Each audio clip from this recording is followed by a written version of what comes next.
Hidden Figures, Chapter 13. Turbulence. After 6 months, Catherine Goble's temporary assignment to the Flight Research Division was starting to look more permanent. At the beginning of 1954, Dorothy Vaughan sat down with Catherine's boss in the division. "Either give her a raise or send her back to me," Dorothy said. Although Catherine had spent only 2 weeks in the West Area Computing Office when she first arrived at Langley, she was still Dorothy's responsibility. The way Dorothy saw the matter, Catherine should either be classified as a permanent member of West Computing and continue to rotate through other temporary assignments, or she should become an official member of the Flight Research Division. Even though the manager Catherine reported to was not an advocate of women in the workforce, the meeting ended as both the manager and Dorothy Vaughan knew it would. Catherine received an offer to join the division full-time with an increase in salary. The engineers who worked with Catherine realized that she was a keeper soon after she showed them her mathematical skills. Her familiarity with higher-level math made her a versatile addition to the branch. The Flight Research Division was a collection of high-energy, free-thinking, aggressive, and very smart engineers. They spent their time not in the wind tunnels, but with live aircraft. They were serious about their work. The head of the Flight Research Division had actually trained as a test pilot in order to improve the quality of his research reports.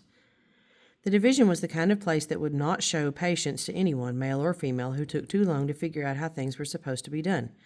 Fortunately, Catherine Goble's natural curiosity and her confidence in her own mathematical ability gave her the courage to ask the engineers a lot of questions. They didn't hesitate to explain what they knew.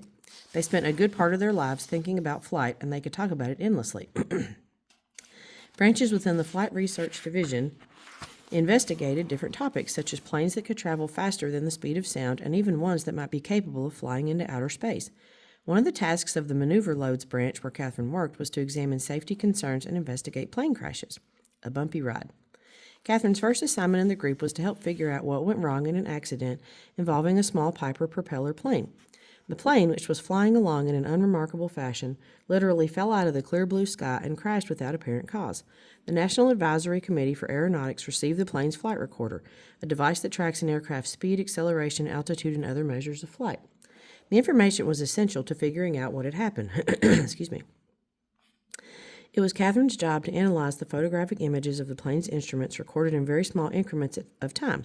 Hour after hour, day after day, she looked through a film reader, studying what was happening to the plane before the crash. She learned that the propeller plane flew on a path perpendicular to that of a larger jet plane that had passed through the area a few minutes before. The engineers set up an experiment, recreating the circumstances of the accident, flying a test plane into the trailing wake of a larger plane. The data from that experiment also arrived on Catherine's desk. It was eye-straining, monotonous computer work, but Catherine loved it. When the engineers analyzed Catherine's work, they were fascinated to recognize something they hadn't realized before. The data showed that the air disturbance caused by a jet that flew past could trouble the air for as long as a half hour after it had passed through. This wave of air had tripped up the smaller propeller plane as it flew through it, causing it to stumble and crash. This was a revelation, and Catherine was thrilled to be a part of the team that uncovered it. The research done by Catherine and the engineers on the team led to changes in air traffic regulations, requiring minimum distances between flight paths to prevent similar accidents. Catherine thought that report was one of the most interesting things she had ever read. She also felt satisfied to have helped with such an important project. From the beginning, Catherine felt at home at Langley.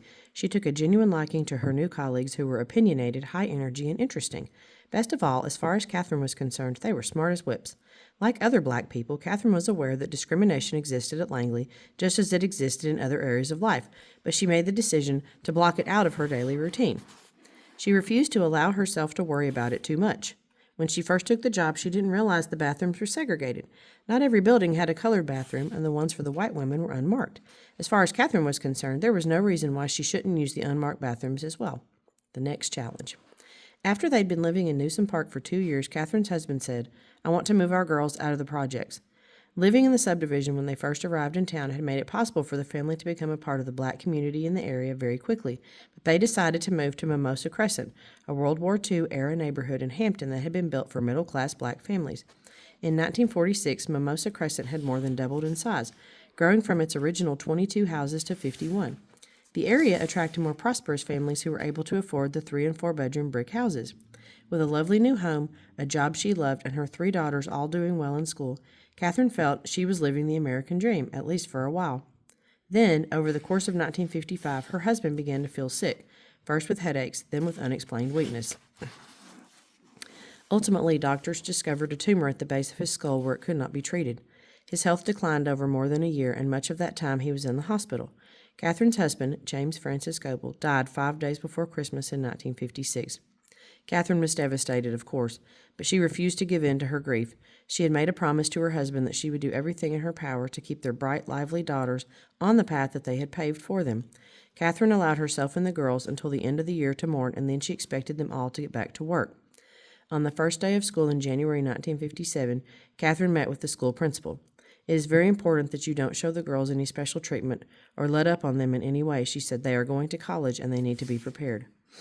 Now that she was a single mother, Catherine established the new household rules. "You will have my clothes ironed and ready in the morning and dinner ready when I come home," she told her daughters. Catherine was now both mother and father, the one who offered love and discipline, the sole breadwinner. Each of them would have to work hard to pull the family through the difficult time. The Goebel children excelled in school. They took piano and violin lessons and practiced diligently. They were good-natured, outgoing, and respectful. With her steady gaze on the future, Catherine led her daughters toward the long-promised blessings of democracy. She wasn't leading the life she had expected, but she accepted the new challenges with dignity. Catherine's husband's death divided her life in two. As a couple, they had walked side by side through graduate school and marriage, the birth of their children, and their move to Newport News. Now, at just 38 years old, she was a widow and a single mother, as well as a professional woman realizing her intellectual dream. Her husband wouldn't be there to see those dreams come to fruition, but he had helped get her career launched.